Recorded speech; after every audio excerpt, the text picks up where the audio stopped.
un viatge a les estrelles. Físicament un viatge curt, poèticament un viatge llarg.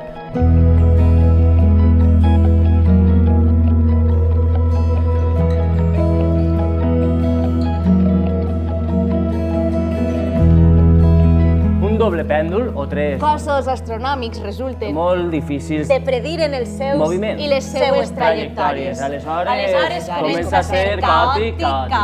Tinc por, perquè sóc poregosa.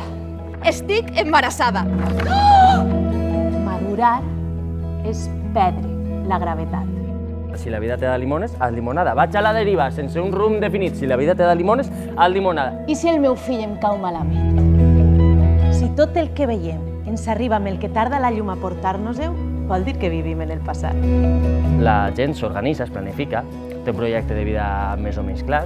Jo, en canvi, improvise. Jo encara me faig un poc d'embolic entre galàxia, supernova, sistema de planetes. Un científic diu que la probabilitat que tu sigues tu i no una altra persona és la mateixa que si 2 milions de persones llançaren un dau a la vegada amb 2 bilions de cares i tots tragueren el mateix número.